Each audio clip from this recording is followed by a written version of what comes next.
It's the one thing that we all have, the mind, right? But it's the one thing that we don't have a manual for.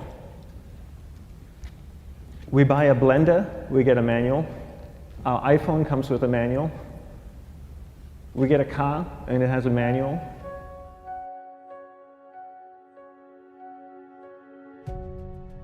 Nobody teaches you how to use the mind. There's no manual for the mind. So this, I think, is one of the most essential things in making progress in our life, is really understanding how our mind works. It's the one thing that we have to live with 24 hours a day, 7 days a week. We have no choice. Imagine if most of you slept 8 hours a day, which most of you don't. You slept and you were awake 16 hours a day. In the 16 hours you practice your awareness just randomly moving from one thing to another, to another, to another. All day practice being distracted. What would you be good at after 6 months?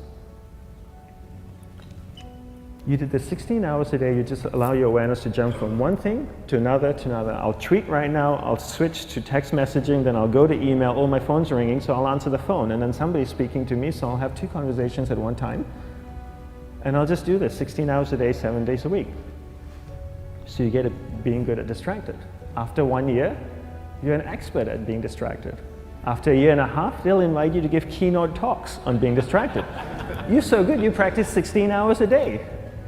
So the same works for the opposite. If you practice being concentrated 16 hours a day, what would you become good at? You become good at concentrating. And all it takes is practice. By just doing one thing at a time. Keeping your awareness on one thing at a time. And you integrate this into everything that you do in your life. So the best way to do it is pick a few opportunities in your everyday life. For example, we all speak with people. When I speak with somebody, I give them my undivided attention. I keep my awareness on them, and the conversation is really brief. Why? Because we're concentrated. We're not being distracted. A 10-minute conversation normally just takes 3 minutes because you're just so focused. I define concentration as the ability to keep that awareness on one thing for a prolonged period of time. So if I can keep my awareness on Eric and not drift away and think about the wedding, or drift away and think about the vacation, or what I'm going to do later, then I'm concentrating on Eric. Every time it drifts away, I bring it back. And the more I practice this, the more I practice concentration. So concentration is the ability to keep your awareness on one thing for a prolonged period of time. And that's a very simple definition of concentration. How do you get better at concentration? You practice this. You practice this 24 hours a day, 7 days a week. And it's the only way to get good at it. And what's the best way to practice it? The best way to practice it is to integrate it into everything that you do in your life. Not to meditate 10 minutes in the morning. It doesn't work.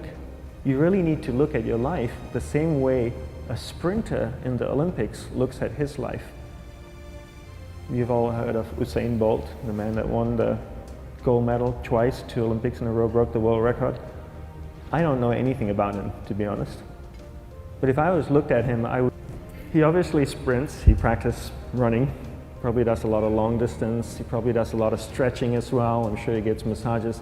He looks like he eats the right kind of food. Drinks the right amount of water, takes vitamins. His whole day is so disciplined. For what? To prepare him for 9.57 seconds. I think that's what the world record is, right? For 100 meters, 9.5 or 9.57 seconds. His whole day is preparing him for that short time, not the other way around. A lot of people say, you know what, I need to be more concentrated.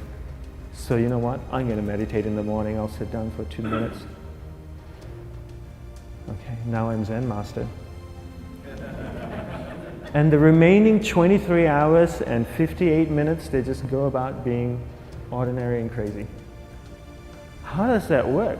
How would you change? It's not balanced at all. So if for 23 hours and 58 minutes you were not being concentrated, you allowed your awareness to jump from one thing in your mind to another thing, to another thing, to another thing, to another thing, in an uncontrolled way, what would you be good at? And out of a prolonged concentration comes the wonderful power of observation. You just become more observant, and when you become more observant, you see solutions quicker and you solve things quicker. And it's a wonderful, powerful feeling when somebody is concentrated on you and not being distracted. So the best way is to integrate it into your everyday life. You're speaking with your spouse, give her or give him your undivided attention. So develop your awareness, integrate it into everything that you do in your life. And that's the best way you become good at. The next thing we need to develop is develop your will. Will is really important. Will is almost like a muscle in your mind, and you use that to pull and control your awareness and take it from one area of the mind to another. And the will needs to be developed, and same like concentration, if you don't cultivate the will, it doesn't grow. And this is something that really needs to be cultivated. How do you develop the will? There's 3 very simple ways to develop the will. 1 is you finish what you begin. 2 is you finish it well beyond your expectation, no matter how long it takes. 3 is you do a little bit more than you think you can do. All of those things require effort, and effort is will. It's so much easier to start a project than to finish a project, right? When you start a project, you're feeling creative, you're feeling inspired, you're full of energy. At the end of the project, you go, whose idea was this? So it requires tremendous amount of will to finish, and every time you complete something, you develop a little bit more will, and you have that muscle. And will is an amazing thing to develop, because once you develop will, that same will you can use in every aspect of your life to keep your awareness on one thing at a time, to finish projects, to see things through to the end, anything you want. The best way to develop will? Bring it into your everyday life, into everything that you do. Give you an example, the way I integrate it into my everyday life, I try and finish what I begin. So for example, going to sleep. I sleep every night, so I put on my pajamas, I floss, I brush my teeth, I go to bed, I sleep, I wake up in the morning, I make the bed. Why? Because I'm finishing what I start.